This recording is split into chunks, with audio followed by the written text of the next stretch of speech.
All right.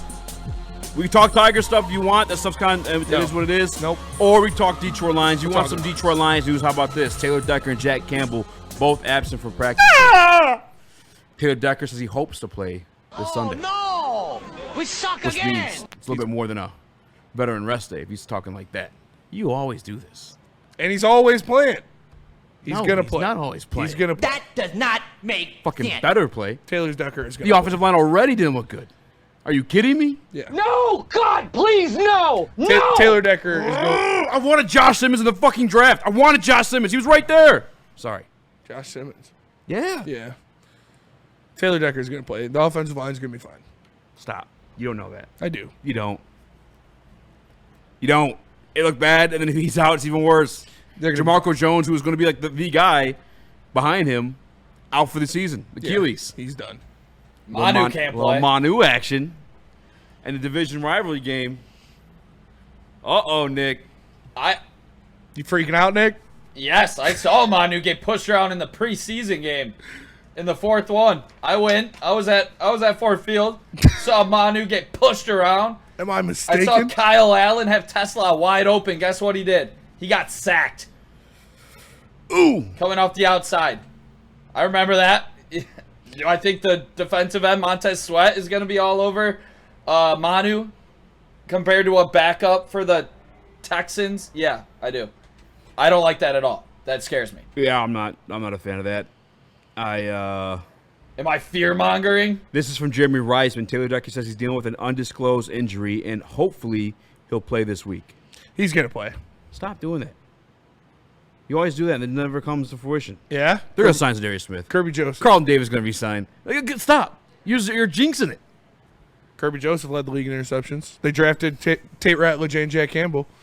Yeah, Tate looked fucking lost. Yeah, he did. that could fix itself. That I'm not worried about. I'm not worried about Obviously sucks, but like he's gonna fucking learn. I expect a drastic improvement from week 1 to week 2 from the interior offensive line from the Goddamn Detroit right, Lions. there better be. I mean, you can't be any worse than what they were. Yeah, and you look at a lot of them, like we talked about, were miscommunications. Dan Campbell himself said that there was a lot of miscommunications, and I think that those are easy fixes. And I know that Hank Fraley and Dan Campbell are going to hold those guys accountable. And I look more at Graham Glasgow than I look at Tate Ratledge, because it's his job to make sure that the rookie knows what he's doing.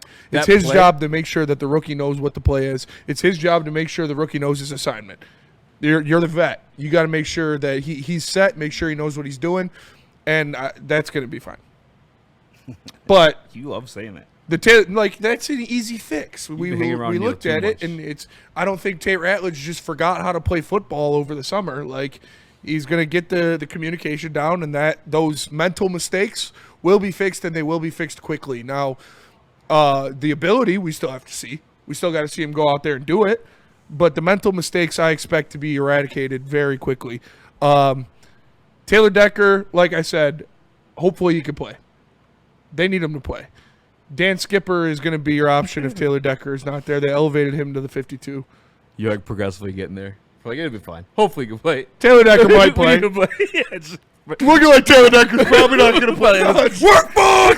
It's all over, man. Dat Boy Roy in the Woodward Sports chat with a super chat. He says, R.I.P. Charlie, but the Lions will put BTA on the Bears to make a statement. Yeah, rest in peace, Charlie. But yeah, the Lions need to kill the Bears. And I think that they're going to go out there. And I think that, like I said, we still need to see Graham Glasgow be better than he was. Yeah. We need to see Tate actually dominate people. So if you have questions there, those aren't answered. I wholeheartedly believe the mental lapses and the mental errors will be removed in this next game. That is something that is unacceptable for this coaching staff. That is something that's unacceptable for this franchise, and they're going to attack it and address it immediately. So those are the things that I'm not too worried about seeing again next week against the Bears. Taylor Decker, the injury, I'm not too worried about it, but hopefully he can go. Yeah, you need him. You need him big time. The play, I'm sending the play to Chris if you want to grab that, if you can, Chris. No big deal. If not, I know you're training in there.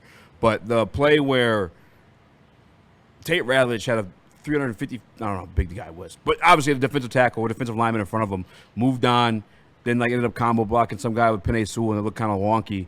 The situation explained from Taylor Decker is that Decker and Ratledge heard something different than the other 3 offensive linemen. Yeah. So, like, they're both all, like, running completely different plays. Yes. And it looked like it happened multiple times throughout the game, too. It's that stuff can be corrected. Does it suck? Very Yes. quickly. But, and yeah, they got beat sometimes, too, but that also just happens in the sport of football. Like, let's take our hats off to the other team. Like Neil loves to say, they drive Mercedes, too. Mm-hmm. Mercedes. And Mercedes.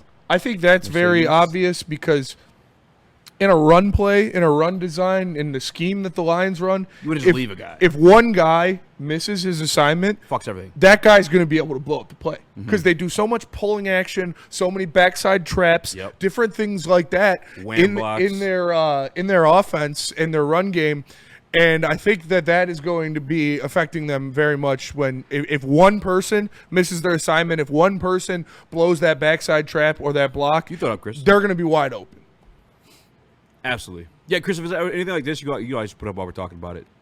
You're going to signal or nothing like that. But This yeah, is essentially. the play you're talking about where both Yeah. of them heard the wrong. So Tate and Decker heard something separate from Graham, Sewell, And Mahogany. And I'm gonna go yeah, with the other- you I'm gonna go you see both of them make different plays. So that's what it is, making sure that these guys understand the kills, they understand the audibles, they understand the things that the line that Jared Goff is executing, and maybe that's something you dial back a little bit of. Maybe that's something that you, I don't want to say make simpler, but just bring a little bit of the complexity back, which I guess is the definition of making simpler, but that is something that you can fix very easily. That is a communication issue between the offensive line, and that's something that Hank Fraley will not allow. I understand if you get beat, you get beat. It's the National Football League. Those guys aren't slouches on the other side. So if you're losing one-on-one, if you allow a pressure, if you allow a tackle, that's something a coach can accept. Communication issues and lack of overall fundamental understanding of what they're doing, that's not something a coach can accept. That's not something that Hank Fraley or Dan Campbell will be like, they just got to get better. That is going to be addressed, and that is going to be taken care of. Nick?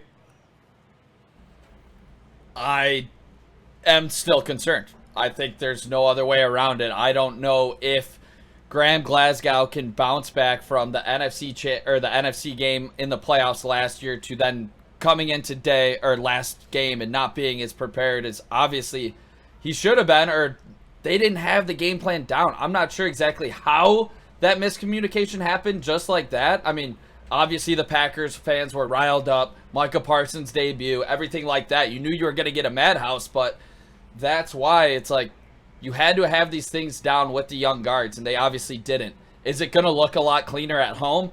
I certainly hope so, but I don't want to overreact to that either and be like, so what happens when we go to Baltimore on Monday Night Football? Are we going to start having these miscommunications again? You know, where are your guys, or how confident are you? Oh my God. How confident are you that going into Baltimore week 3, we're going to see significantly less of that? Home game question. Less of that. Yeah, we'll see less of it. Well, for sure. I mean, you got. I'm 100% confident that they third will see week less of like ironing this situation out for the rookie, for just Graham communicating, probably knowing like what he needs to communicate to his rookie, to the young guard next to him, and Mahogany as well. Like, I think it'll be a lot better situation than what we saw week 1. There's more time on task. I mean, it's naturally going to be better. But. Yeah, they're professionals. This is what they do. Dan Campbell is a great coach. Hank Fraley is one of the best offensive line coaches. This is going to be addressed immediately. It's not something they're going to have to worry about. How confident are you guys that you'll see any of that? See any of those miscommunications? You'll see a couple. We'll see them. They'll be there. Will you see them week 2 here? Yes. Yeah, probably. Not as many. Now, I'll say this, though, in favor of the Detroit Lions, 4 false starts from the Bears at home. Mm-hmm. And I remember specifically Monday Night Football in 2012 where we fucking Jay Cutler couldn't hear a goddamn thing. And they had like 6 false starts. Yeah. We got to make sure that happens again. If they're having false starts at home in their own building, damn sure got to make sure that happens here in Detroit. Mm-hmm. And that's for all you guys season tickets. All you guys are going to be there Sunday for the homecoming of Ben Johnson. Bring the boo birds out. Yes. Boo the fuck out of Ben Johnson. Absolutely. They're not going to do a tribute video, right? He was only here for 2 years. And No, what? No, God, no. Are you fucking? I'll be pissed. I'll be pissed. Yeah, no. No, fuck no. There'll be no tribute video. Did they do one for Stafford? I don't remember. No, they did not. No, they didn't They at did all? not. No. Yeah, they're not. Doesn't doing deserve one. one. I would have crashed out if they would. Stafford deserves one more than Ben Johnson. For sure. And that's a different situation, too. Like, you went on. We got assets back in that situation. You're not in our division. We're not going to see you twice a year. I mean, yeah, you're going to be on our way to win a Super Bowl, but we beat you in that situation. Wheezy D313 says, how confident are you all that Penei Sewell will stop getting whipped? I mean, he didn't allow a sack, so. Yeah, I don't think he got beat a few times. He allowed, what, 2 pressures? I think so. Per PFF. Per PFF. Yeah. I feel like we have to state that. I think the eye test was a little bit hezzy at times with Penei. I mean, there was only It wasn't his best game. a couple plays that I think it might have been one of his worst games. Definitely was one of his worst games. Which the expectations are so high for Penei Sewell. Yeah. I hope nobody knows, like, Yeah, I don't. we're not trashing him, but we need him to It be was elite. what the one on the one pressure he allowed on the interception. Mm-hmm. And then I could look there's it up. probably another 2, but one was bad. One bad play. So do I expect Penei Sewell to make 0 bad plays? Yeah, actually I do. Yeah, against his team. Yep. I mean, yeah, no, I would sound disrespectful. Yeah, who on this team are we thinking is going to beat Penei Sewell? Maybe Montez Sweat Maybe. if he gets lucky. And guess what? We've seen in the past 2-3 years, 2.5 years.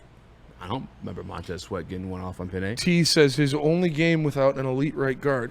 I don't know, because he had Dan Skipper next to him before. He's had Christian Coyote Mahogany. out there. He's had Coyote Osaka. Graham. He's had Colby Yeah, Sorsdale. what are we doing, guys? Just shut up, dude. Like, what? What are we doing, guys? If you don't watch the Lions, that's fine. Who said that? T. T?